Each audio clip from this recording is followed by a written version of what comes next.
Hi, and welcome back to our channel. Susie and Debbie here. Hey guys. So today we're going to be looking at thoughts. Yes. Thoughts. Thoughts are things that we go through, we have every single day. And actually there's a study that says that we have roughly on average about 80,000 thoughts a day. Mm-hmm. So 80,000 thoughts a day. That's a lot of thoughts in a day. Now we don't engage in all of these thoughts, but some of them we do definitely engage with. 80% of these thoughts are negative though.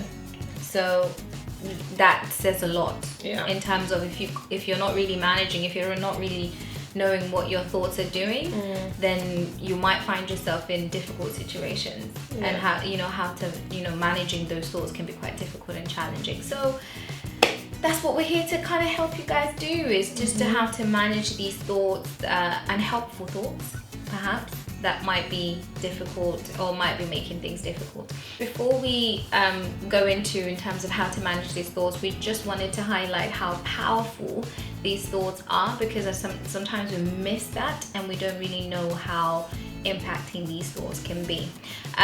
So think of it like this. So most of the time we find ourselves in a situation.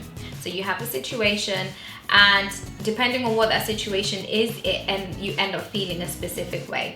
So say for example, if you are in a new environment, for example, you might be, this is a new environment for me and I feel anxious. And that's, we have the situation and the feeling. Equally, you find yourself in a situation and you probably, cope in a specific way or do a specific thing or behave in a specific way. So that could be, I'm in a situation, I don't know, in a crowded situation and I just want to get out. So you have this situation and you have behavior. So far you have situation and feelings, and also you have situation and behavior. But there's something that we're missing. There's a missing link between situation and feelings and between situation and behavior. And what is that, Susie? The interpretation, which equates to the thoughts. Absolutely. So when we're in situations, there's an interpretation that goes forth that dictates how we feel. So again, going back to, if I'm in a new situation, maybe my thought would be, I'm gonna make a fool of myself, or I'm not gonna be able to make friends, which then makes me feel anxious about it. So it's not just as quick as situation and feeling, but that's what most people do. They think, oh, this situation is making me feel anxious. Why is it making me feel anxious? There's that missing link, which is, how am I interpreting this situation? Which are your thoughts, basically. And equally, it's the same with behavior. You find that perhaps you're in a situation, a crowded situation, and all you want to do is get out. But why do you want to get out? There's an interpretation as well. There's what you're thinking about this situation that is making you want to leave the situation. So some of these unhelpful thoughts that we experience have been categorized into different patterns, just to sort of simplify it and to help us to be able to recognize when we're getting caught up in these unhelpful patterns. So we're just going to run through a few of them, just so that you can start to recognize if there are any patterns that maybe you fall into. And also just to let you know that it's not just some people that fall into these patterns. We all fall into these patterns. It's just more so what we do with them when we notice that we've fallen into these patterns. So one of them is jumping to conclusions. So jumping to conclusions, we all do this, guys. I know I do it sometimes. Even as a therapist, I find myself doing this sometimes. I have to catch myself. So jumping to conclusions can be something like where we know what's going to happen in the future, but we don't have the evidence and the facts to actually know that. It's not like an instinct, or where we're basing it off with some sort of information, but we don't have any evidence to suggest that that specific thing is definitely going to happen. So like, for example, if I go to this party, then I'll end up falling and everyone will end up laughing at me. So that's one of the ways. How do you know that's going to happen? How do you know that's or if I go for this interview, I'm definitely not going to get this job. So that's like jumping to conclusions. And another way is mind reading, which also falls into jumping into conclusions where we think that, oh, I think that Susie doesn't like me. I think that she's thinking that I'm an idiot. I think that she's thinking that she's, I'm this, I'm that. And that's literally, jumping to conclusions, because unless you're in their mind to actually see, or you have, what's it called, the vision that you can actually see through people's minds and read, or what is going on, or even you hear people's thoughts and know what that person is thinking. There's no way that you can know what someone else is thinking. Yeah. Another one that we can fall into and get caught up with is what we refer to as black or white thinking, or some people also refer to it as all or nothing thinking. And it's basically when we think in the extremes. So we either think things are completely black, or we think things are completely white, and then we don't consider the grey area in between. So an example of that is, probably parents might go through this. It's either I'm a complete successful parent, or I'm a complete failure. Or, I guess when it comes to the world of work or exams, it's either I completely pass or I've completely failed. And then we ignore that actually, yes, I may have failed this or failed that, but I've still passed these areas, or there's still room for improvement. There's always a grey area, but sometimes we think in the extremes. Another one that we can get caught up with is what we refer to as mental filtering. So it's when we just recognize the failures, recognize the mistakes we've made, and completely disregard any of the successes that we've had or the things in our lives that have gone very well.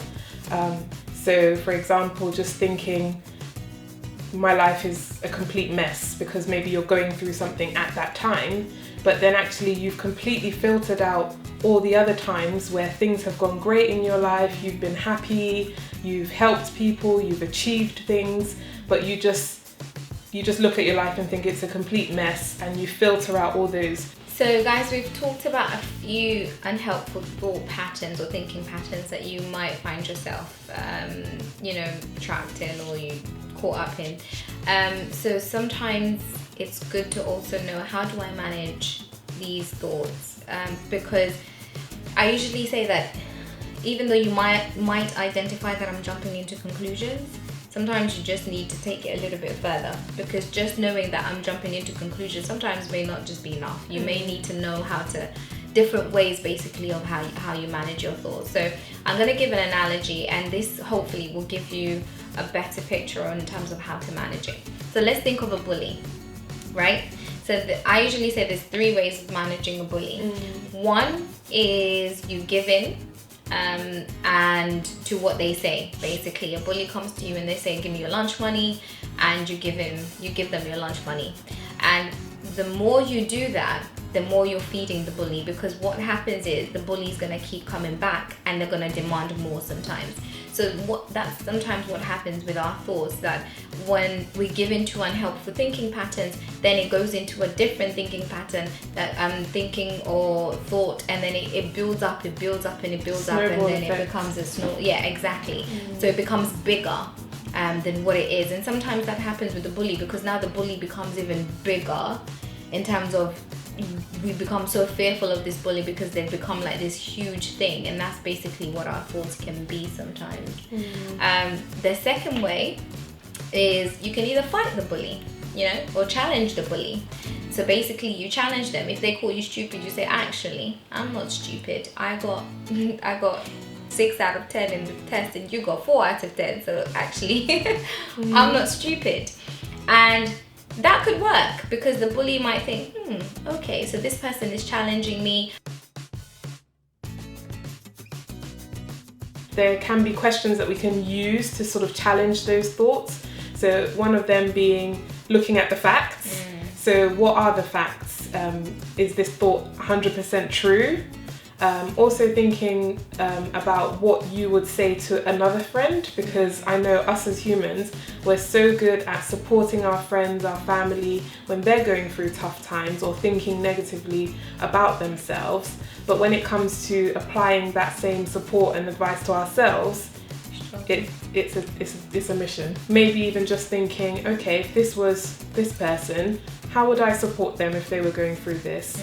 Another way to sort of flip that is maybe even thinking about a really good family member, a grandparent, or a good friend, or that gives you good advice and that supports you, and just thinking, if they were here right now, what would they say to me? And then we might get this image or this audio playing in our mind of them saying, come on, you're not stupid.